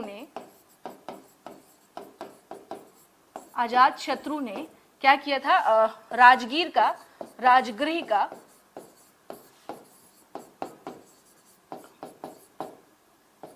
का दुर्गीकरण करवाया था। अवंती जो है मालवा वाला क्षेत्र जो पड़ता है, हाँ, नियति पे फेद करता है, जिसको कहते हैं ना भावना, वही किस्मत वाली जो बात होती है, किस्मत है नहीं है, वही बात है। ठीक है, और अवंती का राजा कौन था, हो सकता है आपका एक क्वेश्चन हो जाए कि अजातशत्रु के समय पे अवंती का राजा कौन था, तो राजा चंड प्रद्योत। कौन था, राजा चंड प्रद्योत अवंती का शासक था। It means Raja Chanda Pradyota was the king of Avanti. Raja Chanda Pradyota नहीं, it means Chanda Pradyota was Chanda Pradyot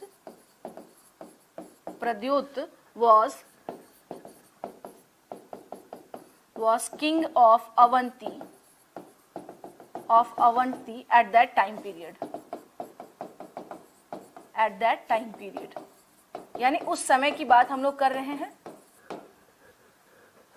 ठीक है, चलिए ये ध्यान रखिएगा। अवंती यानी कि इसने कौन कौन से क्षेत्र जीता था, मैम ये अपने रिलेशन वालों को टारगेट कर, उस समय पे ना सत्यम, दुर्गीकरण मीन्स होता है विष्णु फोर्टिफाइड। यहाँ आपको मैं बता देती हूँ, फॉर एग्जाम्पल आप लोगों ने इंडस सिविलाइजेशन पढ़ा है, छोड़िए इंडस सिविलाइजेशन नहीं भी पढ़ा है तो ग्वालियर का किला देखा है, वो भी नहीं देखा है तो चलिए कोई बात नहीं, लाल किला तो देखा होगा ना। मीन्स मान लीजिए ये शहर हुआ, ठीक है, शहर को बाहर से हमने क्या किया, दीवार से घेरवा दिया, fortified, it means fortified. Is it clear Vishnu? हाँ विष्णु समझ गए आप, फोर्टिफाइड यानी शहर हुआ, शहर के बाहर क्या किया हमने, उसे दुर्गीकृत करा दिया। इनफैक्ट आप इंडस वैली सिविलाइजेशन में पढ़ते होंगे कि बहुत सारे ऐसे जगह थे क्या थे कि हम देखते हैं उसको जो दुर्गीकृत करवा देते थे वो लोग सम टाइम, कि बाहर से आक्रमण ना हो। राजा यानी पूरा के पूरा आप देखेंगे क्या कि ग्वालियर का किला देख लें, ठीक है, उसके अलावा आप आगरा का किला चले जाएं, आप वहां देखें, हाँ किलेबंद करवाना, उसको फोर्टिफाइड कराना। दुर्ग मतलब ही होता है, आपने सुना होगा बहुत बार दुर्ग, तो दुर्ग मैं एक छोटा सा एग्जांपल बता देती हूँ, देख लीजिए। इस तरीके से हमने क्या किया, पूरा का पूरा, एक मेन गेट रहेगा ये, और फिर इस तरह से क्या हो गया आपका पूरा का पूरा, इस तरह से पूरे का पूरा हमने क्या किया, उसको घेरवा दिया। ठीक है, कि अगर कभी आक्रमण हो, छोड़िए फिर से मैं बाहुबली मूवी जो देखा हुआ विजुअल फॉर्म में आप देख लीजिएगा, बाहुबली मूवी में अटैक होता है, जब अटैक होता है तो एक पूरा का पूरा दीवार होती है, एक बड़ी सी दीवार होती है जिसको सब मिलकर कोशिश कर रहे होते कि तोड़ा जाए इसको, है ना, सब मिलकर कोशिश करते हैं उसे तोड़ा जाए, तो वो क्या था, वही तो था बेसिकली, दुर्ग उसे ही कहते हैं। ठीक है, दिखाया गया था, हाँ, दुर्ग उसे ही कहता है कि अपने अपने दुश्मन से बचने के लिए इसका इस्तेमाल होता है।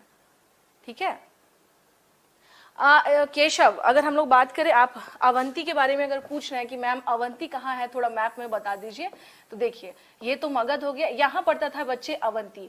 मध्य प्रदेश जो मध्य में पड़ता है, मालवा, मालवा का पठार, अगर आप लोग ज्योग्राफी पढ़ेंगे तो ये पड़ता है मालवा, तो यहीं पर क्या था आपका, अवंती। ठीक है ना, अवंती उज्जैनी इसकी राजधानी थी, तो ये था आपका मालवा, और मालवा मेनली पठार है वो, और यही आपका क्या था, अवंती। मध्य देश, इसको उस टाइम पे मध्य प्रदेश नहीं बोलते थे, मध्य देश बोलते थे।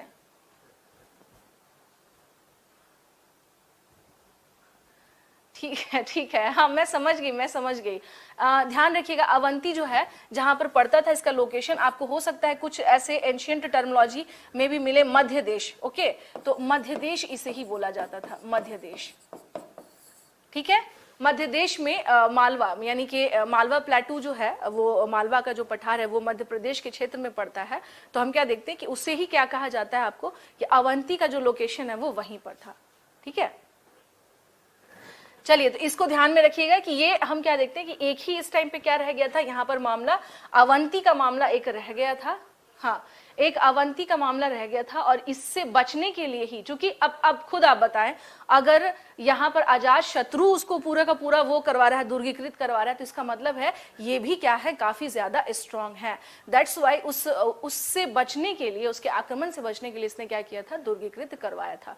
तो अगर आपका बीपीएससी में क्वेश्चन आ जाए कि अजात शत्रु ने किसके कारण अपनी जगह को दुर्गीकृत करवाया था, तो उसने चंड प्रद्योत, इस समय का राजा था, इससे बचने के लिए इसने इसे दुर्गीकृत करवाया था। ठीक है, चलिए अब आ जाते हैं नेक्स्ट, जो बहुत सबसे इंपॉर्टेंट काम हुआ था वो भी देख लीजिए। अजात शत्रु के समय पे जो सबसे इंपॉर्टेंट काम हुआ था वो ये था, प्रथम बौद्ध संगीति। बौद्ध संगीति, it means first Buddhist council. First Buddhist council के बारे में बात कर रहे हैं।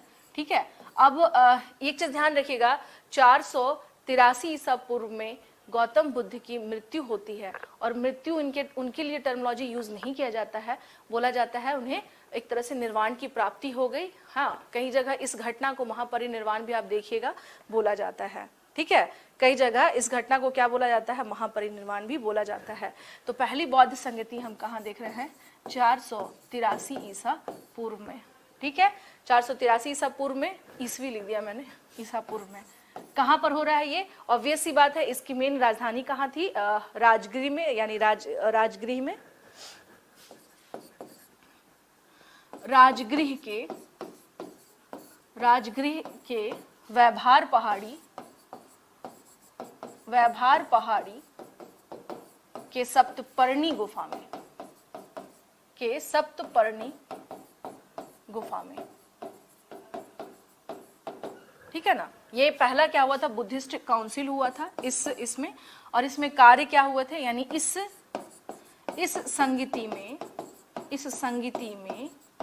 संगीति में हम क्या, ये है विनय पिटक और सुत्त पिटक का संकलन किया गया। इस संगीति में विनय पिटक और सुत्त पिटक का संकलन किया गया।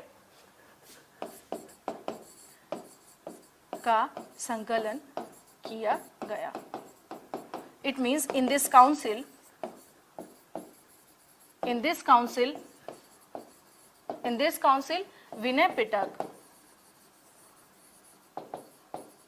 विनय पिटक and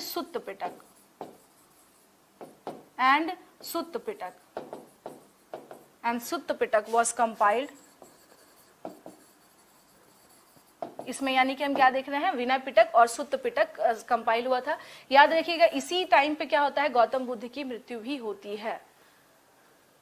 सप्तपर्णी गुफा है भावना, गिरिव्रज भी है, उसको राजगृह मैंने लिख दिया है ना। अब अगर आपको इसमें दिक्कत है तो इसको आप इस तरीके से नोट डाउन कर लेते, कुछ इशू नहीं है, मैं तो बार बार इसे बोल ही रही हूँ, गिरिव्रज ही लिख लीजिए, उसमें क्या समस्या है, समस्या क्या है, गिरिव्रज ही लिख लें, खुश है, ठीक है। सप्तपर्णी गुफा है, ये सप्तपर्णी गुफा में यहाँ पर क्या हुआ था, फर्स्ट बुद्धिस्ट काउंसिल करवाया गया था। किसके द्वारा करवाया गया था? एक चीज और है कि कुछ जगहों पर है कि पहले जो था अजातशत्रु वो जैन धर्म को मानता था, बाद में वो क्या हो गया था, सप्तपर्णी केव है, केव, उसी केव में इसमें क्या करवाया गया था, उसमें इस पूरे के पूरे काउंसिल को, काउंसिल का मतलब ये होता है कि अलग अलग जगह से बौद्ध धर्म के मानने वाले लोगों को हमने वहां पर इकट्ठा किया, डिस्कशन किया कि क्या क्या हमें इस धर्म के प्रमोशन के लिए करना चाहिए। उसमें जो बात निकल कर आई वो ये था कि गौतम बुद्ध से कही हुई जो बातें हैं उसका सही ढंग से कंपाइलेशन नहीं है या उसको संकलित नहीं किया गया है, तो क्यों ना उसको किताब का रूप दे दे। तो इसी तरह से उनकी जो भी कही गई बातें थी उनको इकट्ठा करके क्या किया गया, उसे किताब का एक शक्ल दिया गया, और वो क्या बना, एक किताब जो उसमें बनी, that is called Vinaya Pitaka.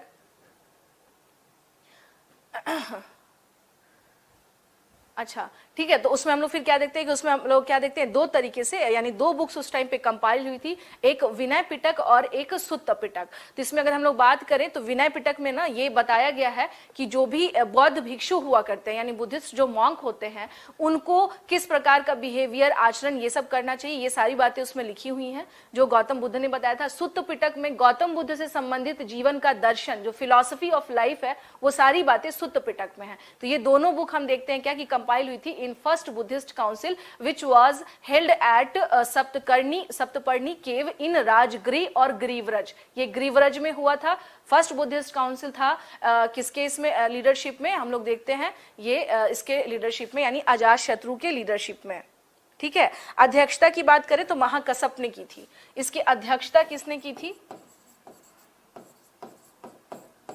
यानी प्रिसाइडेड बाय महाकसप।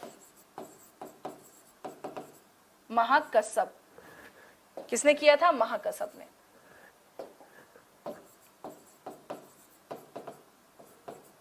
महाकसप, ठीक है, महाकसप, ओके। तो अब ये ध्यान रख लीजिएगा, यही है मेन, यानी अजातशत्रु के टाइम पर हम लोग क्या देख रहे हैं कि ये फर्स्ट बुद्धिस्ट काउंसिल भी हो रहा है। तो बहुत सारी चीजें इसी वजह से अजातशत्रु का क्या है, काफी ज्यादा नाम इसी वजह से है, ठीक है। नाम इसका किस वजह से है, इसी वजह से है, ठीक है। और एक चीज और मैं बता दूं, यहाँ पर जो अवंती से जो इसका ऑलरेडी कॉन्फ्लिक्ट था, जो मैंने अभी बताया था आपको, तो इसकी बेटी थी पद्मावती, ध्यान से सुन लीजिएगा, इसकी बेटी थी पद्मावती। अजातशत्रु ने अपनी बेटी का विवाह भक्तराज, कई जगह वत्सराज भी होता है, वत्सराज उदयन के साथ किया था। फिर ये जो वत्सराज उदयन है, इसने क्या किया था, मिलकर के इन दोनों के बीच में युद्ध होने वाली स्थिति को उसने रोका था। अगर कभी क्वेश्चन आ जाए आपका, मान लीजिए ये रहा, ये संघर्ष था ना यहाँ पर अवंती, तो यहाँ पर हम क्या देखते हैं, वत्सराज उदयन की भूमिका दिखती है हमें, जिसकी वजह से युद्ध टाला जा सका। और ये था कौन, इससे अजातशत्रु की बेटी का विवाह हुआ था, अजातशत्रु की पुत्री का विवाह हुआ था। पुत्री का नाम क्या था, पद्मावती, ठीक है। पुत्री का नाम क्या था बच्चे, ये था पद्मावती। पुत्री का नाम क्या था, पद्मावती। ये एक पॉइंट बस रह गया था।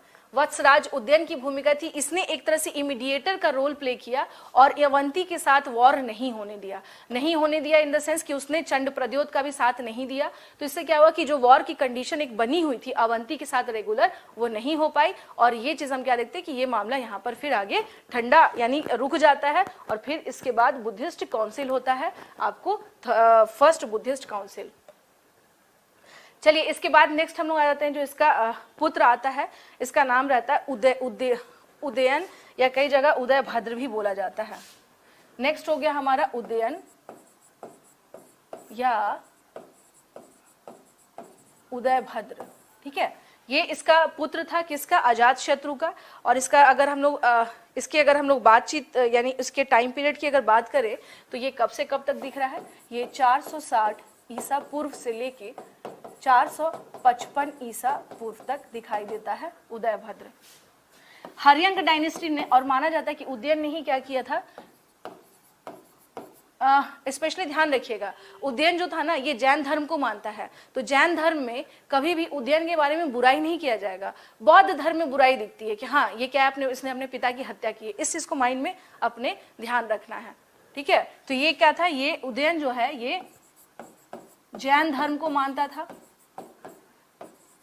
जैन धर्म को मानता था। It means he was follower of Jainism मानता था, ठीक है। तो हम लोग क्या देखते हैं यहाँ पर कि दो अलग अलग कॉन्ट्रडिक्शन देखते हैं, अलग अलग कॉन्ट्रडिक्शन इन द सेंस कि हम क्या देखते हैं कि इसको जैन ग्रंथ में, ध्यान रखिएगा यहाँ पर मैंने पहले ही बताया कि इसके जैन ग्रंथ में प्रशंसा मिलेगी। जैन ग्रंथ में इसे पितृभक्त बोला गया है, इसे पितृभक्त बोला गया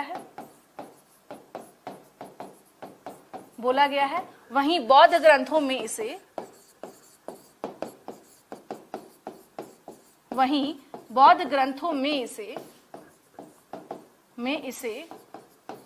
इसे क्या बोला गया है, इसे पितृहंता बोला गया है, यानी पिता की जो हत्या कर दे। इट मीन्स पिता की हत्या करने वाला, पिता की हत्या करने वाला, ठीक है ना। दोनों बुक में क्या है, अलग अलग इसके बारे में लिखा हुआ है।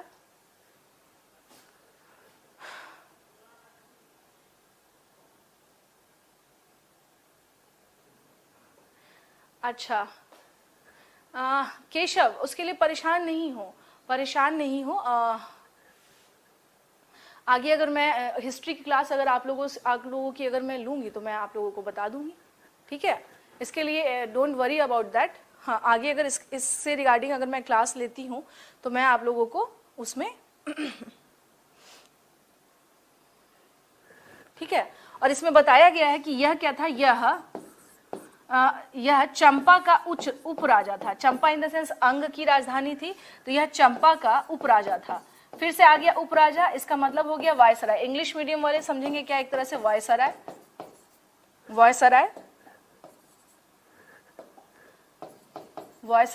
ठीक है ना। यह चंपा का क्या था, एक तरह से उपराजा, और किसने बनाया था इसे, अजात शत्रु ने बनाया था। चंपा का उपराजा था। जो जैन ग्रंथ है इसमें उसकी हाँ कहीं कहीं पे वेरी करता है सिद्धार्थ, इट्स ओके। मैंने तो हमेशा बताया आप लोगों को कि इसके लिए इतना परेशान नहीं होना है। जैन ग्रंथों में इसकी माता का नाम पद्मावती ही बताया गया है। जैन ग्रंथों में इसकी माता का नाम पद्मावती बताया गया है, ठीक है। तो ये चीज ध्यान रखना है। उदयन के बारे में बात करें तो इसको उदयभद्र भी बोलते हैं, उदयन भी बोलते हैं। उदयन जैन धर्म को मानता था। इसके कारण हम क्या देखते हैं कि जैन ग्रंथ यानी स्पेशली जो जैन टेक्स्ट है उसमें उसे किलर जो कह सकते हैं कि किलर ऑफ फादर, और इसको नहीं सॉरी पिता का सेवा करने वाला यानी ओबीडियंट सन के तौर पर इसमें बताया गया है, पितृभक्त, कि he was an obedient son. But in Jain text इसको लिए एक टर्मिनोलॉजी यूज किया गया, दैट इज पितृहंता। It means the one who killed his father. वैसा व्यक्ति जो क्या करे हाँ वैसा व्यक्ति जो क्या करे, जो अपने पिता की हत्या कर दे। तो इन जो जैन ग्रंथ है उसमें उसकी तारीफ की गई है। इसको इस तरह से समझिएगा, चूंकि ये जैन धर्म को मानता था। बौद्ध धर्म में हम क्या देखते हैं, इसे क्या बोला गया कि ये पितृहंता है। जैन ग्रंथों में हम देखते हैं क्या कि इसकी माता का नाम पद्मावती बताया गया है।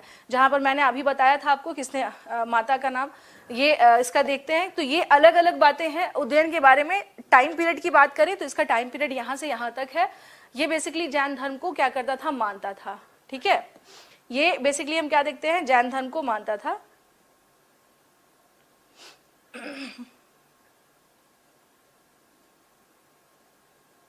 और इसके समय भी यानी अगर हम लोग बात करें कि इसके समय पे भी अवंती और मगध के बीच में संघर्ष जारी रहा।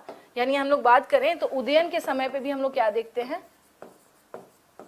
उदयन के समय पर भी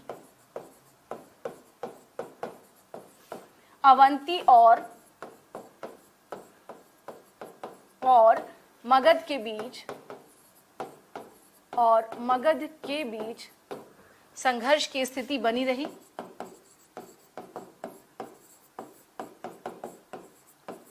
संघर्ष की स्थिति बनी रही, यानी वैसे ही रहा। अवंती के साथ हम क्या देखते हैं, बार बार कंडीशन हो जाता है क्या, हाँ बार बार कंडीशन क्या हो जाता है, वही कंडीशन क्रिएट हो जाती है, ठीक है।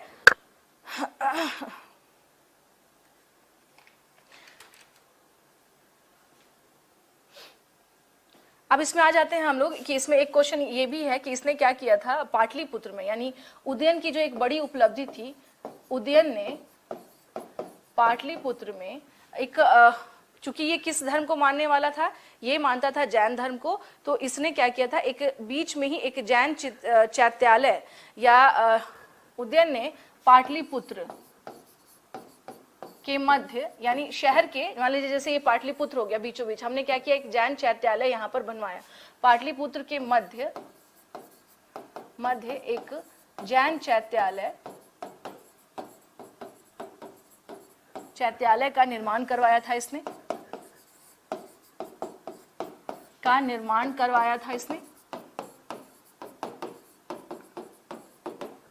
ठीक है ना, का निर्माण इसने क्या किया था, यहाँ पर करवाया था। हाँ, बीच में इसने क्या किया था, यहाँ पर निर्माण करवाया था,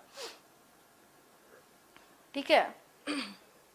इसके बारे में कहा जाता है, उदयन के बारे में, कि पाटलिपुत्र को राजधानी बनाने का क्रेडिट किसको जाता है, इसी को जाता है। यानी इसने ही क्या किया था, इसने पाटलिपुत्र को क्या किया था, राजधानी बनाई थी, पुत्रा को अपनी राजधानी बनाई थी अपनी। इसी ये लगता था कि वज्जियों पर अगर ध्यान देना है तो थोड़ा नजदीक रहना पड़ेगा, इस वजह से भी इसने पाटलिपुत्र को अपनी राजधानी बनाई थी, ठीक है ना, अपनी राजधानी बनाई थी। उसके बाद की बात करें तो इसके हम लोग देखते हैं क्या कि 3 पुत्र थे, जो भी सोर्सेस के अकॉर्डिंग इसके 3 पुत्र थे। यानी इसके बाद, यानी उदयन की बाद अगर बात करें तो एक था अनिरुद्ध, दूसरा था मुंडक, और तीसरा जो था इसका नाम था Nagdashak. The third one is Nagdashak. ये इसके कौन है, सन ऑफ उदयन, ठीक है, सन ऑफ उदयन। तो इसने पाटलिपुत्र के बारे में अगर बात की तो इसने क्यों शिफ्ट कर दिया था, इसे लगा कि अगर सामरिक रूप से भी देखा जाए तो पाटलिपुत्र ज्यादा इंपॉर्टेंट है, वहां पर रहेंगे तो वहां पर क्या होगा, एक तो हम वज्जियों पर भी कंट्रोल कर सकते हैं, दूसरा ये है कि एक मेन सेंटर के तौर पर है, गंगा और सोन नदी के क्या है मुहाने पर ही वो शहर बसा हुआ है, तो वहां पर ट्रेड वगैरह के लिए भी हम क्या देखते हैं, बहुत सारी चीजें हमें दिखाई देती हैं, ठीक है। तो इस वजह से भी इसने क्या किया था, अपने क्षेत्र को चेंज किया था, यानी इसने अपने एरिया को चेंज किया था। चलिए ये हुआ। तो इसके बारे में, यानी अनिरुद्ध के बारे में माने तो इसके बारे में माना जाता है कि ये लिच्छवियों से ही युद्ध में क्या रहा, लगातार परेशान रहा, बहुत ज्यादा अच्छा नहीं कर पाया अनिरुद्ध। मुंडक की बात करें तो इसके बारे में अवंती की महिष्मती हाँ, अवंती का उपनाम क्या था, अवंती की राजधानी जो थी उज्जैनी थी, ठीक है ना, अवंती की राजधानी जो है वो उज्जैनी थी, ठीक है। तो याद रखिएगा, जो पहले बता दूं, ध्यान से सुन लीजिएगा इसे, कि हम लोग क्या देखते हैं कि उस टाइम पर मुंडक जो है उसके बारे में बहुत सारे सोर्सेज नहीं मिलते हैं हमें, ठीक है। लेकिन अगर हम लोग बात करें किसके बारे में, अगर बात करते हैं अनिरुद्ध के बारे में, तो इसके बारे में ये है कि ये लगातार किससे उलझा रहा, ये लगातार हम लोग देखते हैं लिच्छवियों के साथ इसकी जो है कॉन्फ्लिक्ट जो है स्थिति बनी रही। किसकी कॉन्फ्लिक्ट की स्थिति बनी रही, आपको अनिरुद्ध की। मुंडक के बारे में कोई बहुत ज्यादा जानकारी नहीं है हम लोगों के पास, ठीक है, मुंडक के पास कोई बहुत ज्यादा जानकारी नहीं है हमारे पास। अब आ जाइए, लास्ट जो है वो लास्ट अब फिनिश कर दिया जाए, नागदशक। अब लास्ट रूलर जो है हर्यंक डायनेस्टी के साथ साथ हमारा ये टॉपिक भी खत्म हो जाएगा, नागदशक। बता दूंगी मैं आपको, सारी चीजें बताऊंगी डिटेल में, ठीक है ना, सारी चीजें बताऊंगी डिटेल में, इसके लिए बिल्कुल भी परेशान नहीं होना, क्योंकि देखिए मैं अभी तक डिटेल में ही बता रही हूं आप लोगों को कि कहीं समस्या नहीं आए, ठीक है, कहीं पर समस्या नहीं आए। तो इसके लिए बहुत ज्यादा परेशान नहीं होना है, ठीक है। महिष्मति उसकी राजधानी नहीं थी अश्विनी, है एक जगह था, उसकी राजधानी थी मेनली महिष्मति, ठीक है। अवंती का उपनाम नहीं था, है एक जगह मिलेगा आपको, है उसका नाम ही है, उसकी राजधानी थी मेनली महिष्मति, ठीक है। चलिए हम लोग इसमें अब आगे लास्ट देख लेते हैं नाग दशक के बारे में। इसका जो टाइम पीरियड है ये है 518 ईसा पूर्व से लेकर के 412 ईसा पूर्व तक। है एक जगह है जो उसी एरिया में पड़ता था अश्विनी, उसी ही हम लोग क्या देखते हैं इसके बारे में अगर बात करें तो यह हर्यंक वंश का अंतिम शासक था, अंतिम शासक था। It means he was last ruler of Haryanka dynasty.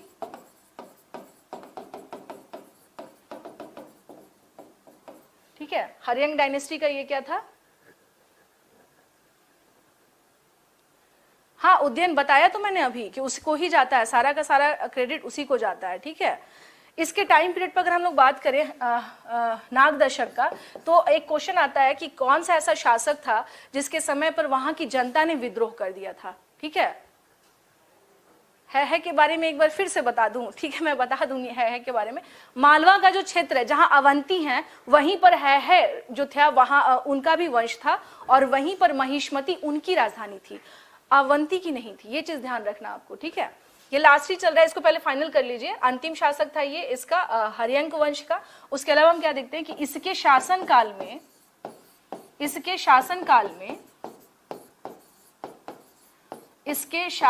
में यहाँ की जनता ने विद्रोह कर दिया था।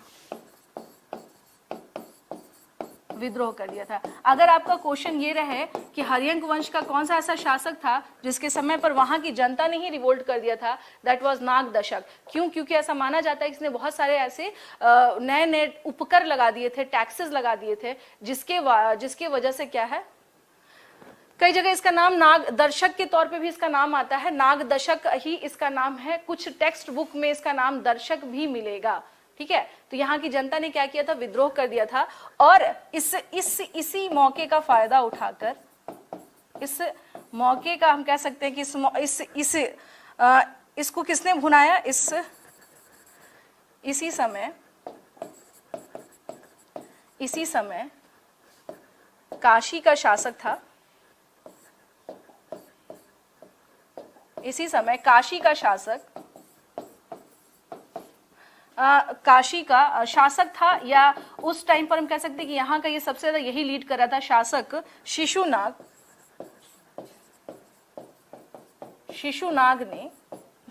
ने नाग दशक